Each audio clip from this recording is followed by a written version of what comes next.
existe une librairie. C'est auprès de la place Flaget. Dans cette librairie, il existe un libraire. Ce libraire est parmi nous. Il s'appelle Emmanuel Roquette. Et c'est à vous d'ici quelques instants, Emmanuel.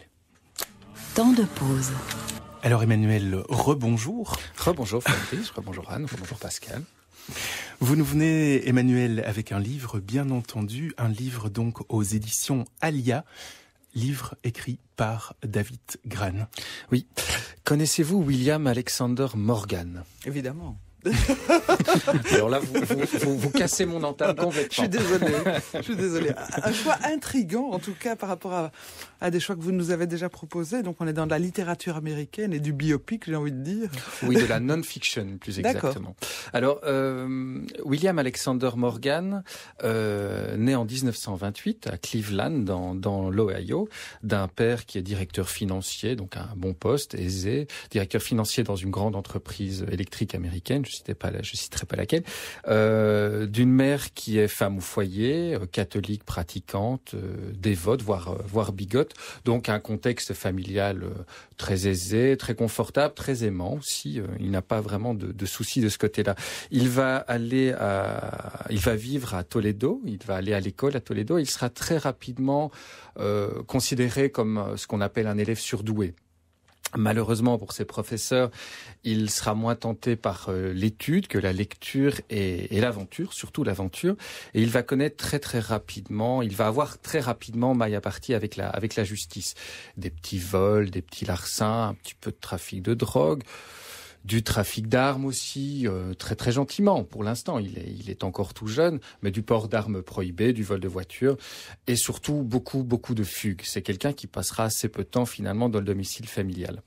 En 1940-45, il rêve de s'engager dans l'armée américaine pour participer au conflit armé. Né en 1928, malheureusement pour lui en tout cas, il ne peut pas joindre l'armée américaine. Il décide cependant de franchir le cap dès la fin de la guerre, en 1946. Il rejoint l'armée. Il s'engage dans l'infanterie, ce qui ne l'assagit pas véritablement, ni dans sa fonction de militaire, ni de son côté privé. Il va se marier en 1947, une femme qu'il connaîtra à peine puisque le mariage sera déclaré nul 1 an et demi après.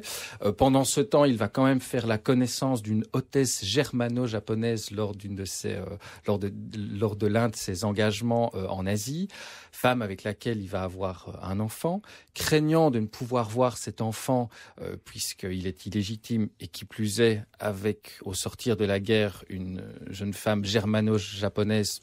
C'est pas très bon, c'est pas très bien pour l'armée. Il va donc déserter et suite à cette désertion, il va être condamné une première fois par la cour martiale, condamnation qu'il ne purgera pas puisqu'il va s'évader de la prison en agressant un officier, ce qui lui vaudra une deuxième condamnation de la cour martiale à 5 ans de prison cette fois-ci, qu'il purgera et qu'il mettra à profit pour se cultiver, notamment pour apprendre le japonais. À sa sortie de prison en 1953, 54, je sais plus, 53, on le croit pouvoir voir un peu assagi, eh bien pas du tout, il va se marier, effectivement, avoir 2 enfants, un 56 et un 57, mais il continue à avoir des relations un peu douteuses, notamment avec la mafia, avec des paris et également avec des trafiquants d'armes qui déjà ont des relations avec Cuba. Donc tout sauf un assagissement. On le retrouve alors en 57, et c'est là la période qui nous intéresse finalement le plus, à Cuba. Dans les montagnes cubaines, s'organise, comme on le sait, autour de Che Guevara, de Fidel Castro et de son frère Raúl Castro, l'armée de la libération cubaine, l'armée révolutionnaire cubaine qui cherche donc à bouter le dictateur Batista hors de l'île. Donc on le retrouve là dans ces montagnes. On ne sait pas très bien comment il est arrivé là, mais il y est. Peu à peu, les gens qui voient arriver cet Américain, William Alexander Morgan, sont tout d'abord assez étonnés qu'un Américain vienne les rejoindre, et donc c'est d'abord une suspicion qu'il y a à l'encontre de cette personne. Cependant, petit à petit, c'est son implication de chaque instant dans la Révolution, ses capacités militaires aussi, puisque c'est quelqu'un qui vient de l'infanterie et qui donc a une formation militaire, donc de stratège, lui permettent petit à petit de monter en grade dans cette armée révolutionnaire cubaine et d'occuper petit à petit une position de plus en plus importante. Il commandera d'ailleurs un bataillon à la fin de la guerre, si on peut dire, de la guerre civile. Donc en 50, j'oublie les dates maintenant. Juste à la fin de la révolution cubaine, quand il rentrera dans la Havane, il occupe déjà une position particulièrement importante et il sera partie prenante, on va dire, enfin du moins c'est ce que voulait Castro, faire de lui une partie prenante du gouvernement par après. Ce qui ne l'intéressera pas énormément. Un élément très important va arriver dans sa vie juste après que Batista soit parti, c'est qu'il va être contacté justement par les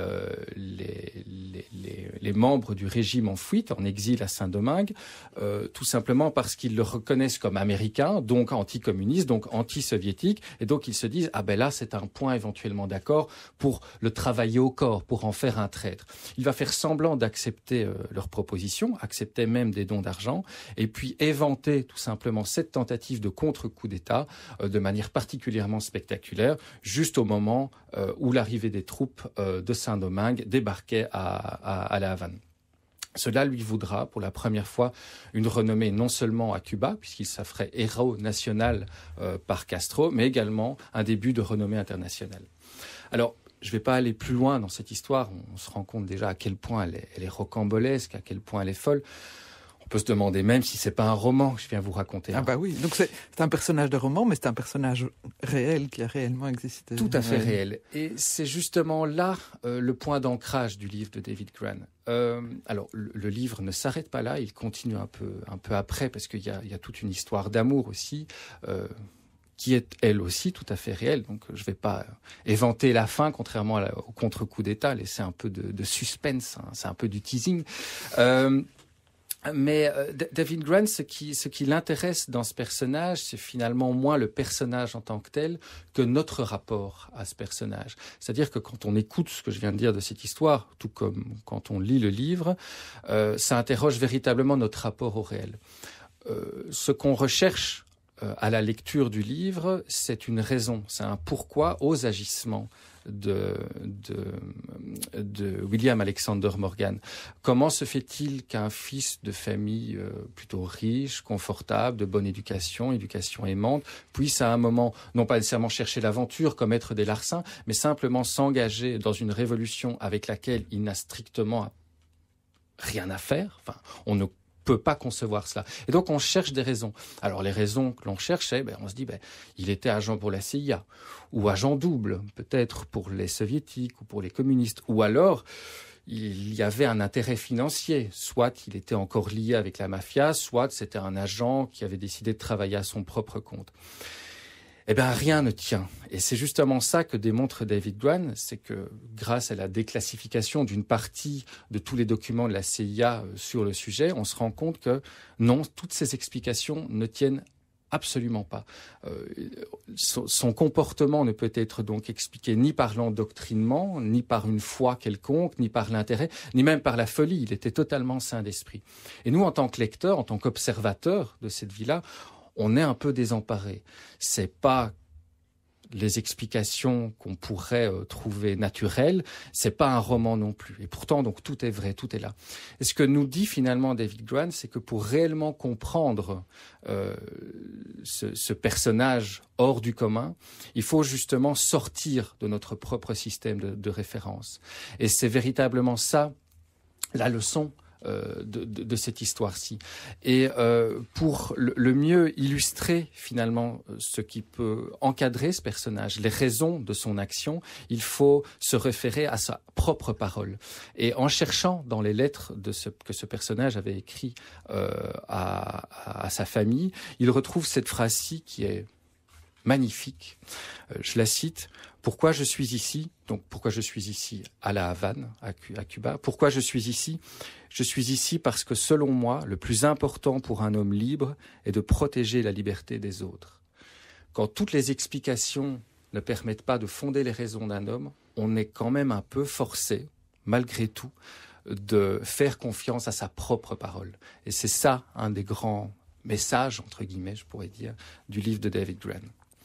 Cet auteur, David Graham, il est relativement connu aux États-Unis. C'est un journaliste à la base. C'est un journaliste à la base qui a écrit, on pourrait dire, des best-sellers aux États-Unis, dont la plupart d'ailleurs sont traduits chez un autre éditeur beaucoup plus mainstream en France, qui est Robert Laffont. Les textes, je trouve en tout cas les plus intéressants de David Graham sont des textes assez courts comme celui duquel je viens de parler, qui sont sortis chez Alia, et qui sont des textes qui sont d'abord destinés à des revues américaines, comme par exemple le New Yorker. Et ce sont toujours des textes, effectivement, qui s'ancrent sur la réalité, sur des personnages réels, avec évidemment une existence très particulière, rocambolesque, et toujours cette question du réel est prégnant dans son œuvre. C'est d'ailleurs dans une collection témoignages, je crois que ça paraît. Chez Alia, non, c'est Alia n'a pas véritablement de collection. D'accord. Il a des gammes de prix, on va dire, mais pas de collection. D'accord. C'est ça justement qui est très intéressant. On ne sait jamais vers quoi on va chez Alia, et particulièrement dans ce type de texte de non-fiction, comme ils le disent aux États-Unis. Et donc il y a tout ce travail, vous en avez un tout petit peu parlé, de véritablement plonger dans les archives de la CIA, du FBI et des renseignements militaires. Oui, c'est extrêmement documenté. D'où cette incompréhension. C'est ça qui l'intéresse, c'est d'abord créer finalement une impasse à notre réflexion, montrer que les raisons de l'agir de quelqu'un doivent parfois être trouvées dans autre chose que notre système de référence. C'est particulièrement intéressant. David Graham, donc, le nom de l'auteur, le titre, le Yankee Commandante, le Commandante oui. Yankee. Oui. Et donc, c'est paru aux éditions Alia. Merci Emmanuelle Roquette Merci pour toutes ces précisions.